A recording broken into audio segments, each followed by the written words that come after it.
the last video, I said that the AT&T CLP99587 was better than the Vtech IS8151. Unfortunately, only a day later, I found out that is unfortunately not really the case. I have no idea what happened to Vtech and AT&T, but they have a serious software quality problem. If we go here to a Bluetooth menu and add headset, it immediately says no headset found. It doesn't even try. It worked fine in the video, but as soon as I added my phone book entries, tested power backup, did all normal stuff, the Bluetooth module is broken and cell calls don't ring. Then I had to replace the base because I finally, unfortunately, discovered how you get into a service mode EEPROM menu on the high-end Vtech stuff like this. I discovered that star 883247 spells star Vtech 7 pound, and if you change that last digit, you can go into various adjustment and test modes, one of which lets you change the EEPROM, and I corrupted the original base to this so it doesn't boot up anymore. So this has been replaced with a CLP99387 base. Unfortunately, I broke my CL83207 base as well, so that's going to be hard because I might not be able to get one where the smart call blocker still works during power backup. I really dreaded the day that would happen, but now it has happened, unfortunately. As I said in the last video, Vtech really does not make good phones when it comes to the Bluetooth features. And this really shows. So again, on the new base, it worked, but then I add my phone book entries, test power backup, and same thing. The headset thing does not work. And then, when it comes to incoming cell calls, it does not ring when smart call blocker's on. And it doesn't even, on this base, it seems to be even worse. It won't even announce the caller ID, even though that's turned on. Also, the day after I got this phone, I discovered that memos recorded from the handset are atrociously low volume. So I recorded 2 memos, one from the base and one from the handset. Now let's take a listen. You have 2 old messages. Saturday, 12:31 a.m. There's a test memo on the base. Perfectly normal. Saturday, 12:31 a.m. There's a test memo on the handset on speakerphone. And on talk mode. That's right. On the handset on speakerphone mode, memos are atrociously low volume. The pickup does not change at all when going between talk and speakerphone. So let's do another one here. After the tone, press stop when you are done. To get good pickup, I have to hold the handset to my ear like I'm on talk mode. This is on speakerphone mode. Now it's on talk mode. Now I'm holding the handset at a normal speaking distance for speakerphone mode. And now for talk mode. Now let's see how that turned out. Friday, 1:45 a.m. To get good pickup, I have to hold the handset to my ear like I'm on talk mode. This is on speakerphone mode. Now it's on talk mode. Actually, it does make a slight Now I'm difference. holding the handset at a normal speaking distance for speakerphone mode. And now for talk mode. So there's a software issue when recording memos on speakerphone mode. If you're on talk mode, memos record properly no matter how you hold the handset. And same goes for recording the greetings on the handset. But on a call, it's fine.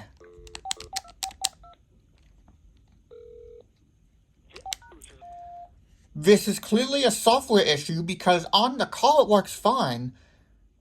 This is the opposite of what some people encounter with some of the newer Panasonic phones, but unfortunately, I can't recommend anything but Panasonic at this point. Vtech is just a complete abomination now. They disgust me. I don't know how they're still allowed to be in business. They're so bad. I mean, on the AT&T CL series, that's basically the only good model now. I really don't understand why they're putting out these junky phones. It's like they don't have quality control people anymore. Vtech's YouTube page says they make sure every aspect of the design is considered, but clearly they're lying because they're just removing features like power backup mode and renewable handsets and speed dial and cheapening out the software design on models that aren't like this. I really can only recommend Panasonic at this point. Say what you want about the speakerphone volume, but I seriously don't see what the issue is. Some people say even on the 970 series it's bad, but it's not on mine. I don't know what the issue is. I even compared it to my 2009 1062 handset, and it's the same. And that just... Some people just don't like modern stuff, it sounds like, but Vtech seems to be the worst. I really don't know why they're signing these off. And this is a 2022 build base now, so they clearly did not fix any of these problems for 2022. Maybe on later builds they did. But again, I have no idea how to tell when a model came out just by the serial number. I even compared the serial number to the new base to the original handsets, and I do not know which digit would indicate the year, because on the handset there were 2 1s, but on the base there are no 2s. Maybe 2022 is the last time they incremented the year, and this was a 23. I have no idea, but that would just prove that Vtech is a joke, and they just don't make good phones anymore. So I won't be able to actually show this on video because of a stupid Bluetooth breaking, and it's not fixable, even with a factory reset, which is why this is a big problem. When you press cell 2 with the headset in the slot, it's the same message as I showed on the IS8151. It does an error tone on the handset, on these handsets, but not on the base or the IS8151 at all. So now let's listen to that message, and you'll hear that it's perfectly fine on the speakerphone. You have... This is clearly a software issue because what's asking me. I don't know how the... Clearly they're lying because they're just... I mean, it is better on talk mode, but, like, that speakerphone pickup is usable compared to the abomination that is the memory cording. That is so weird.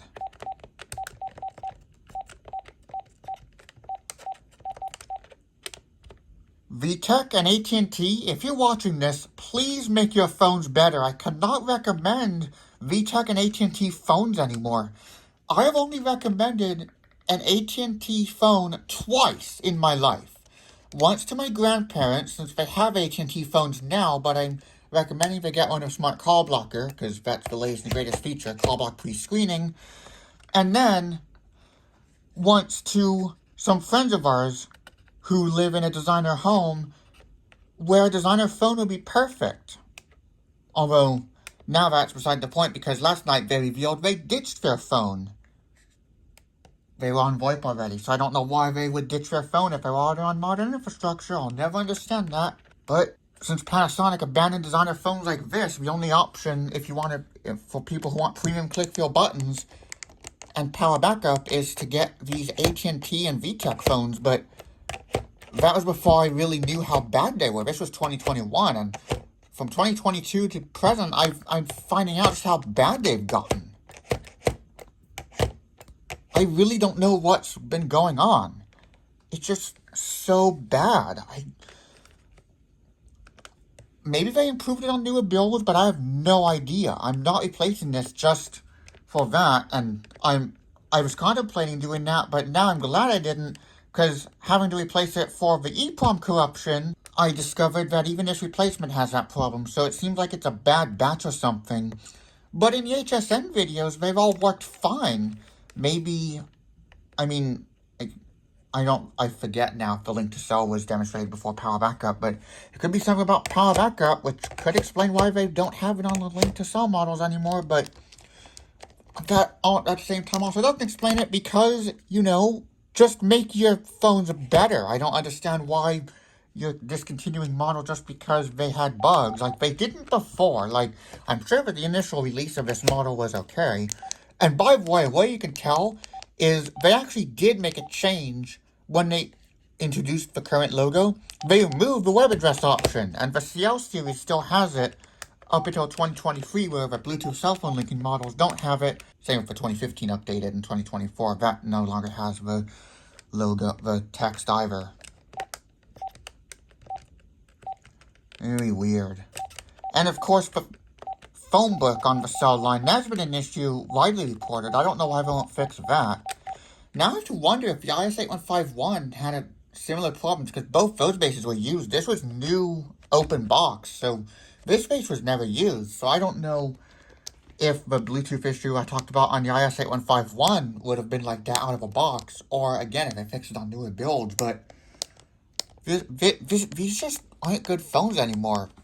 I mean, if you don't use memory recording on the handset, which, let's be real, I bet no one used it. I don't even think we used it on our KX-TCM422.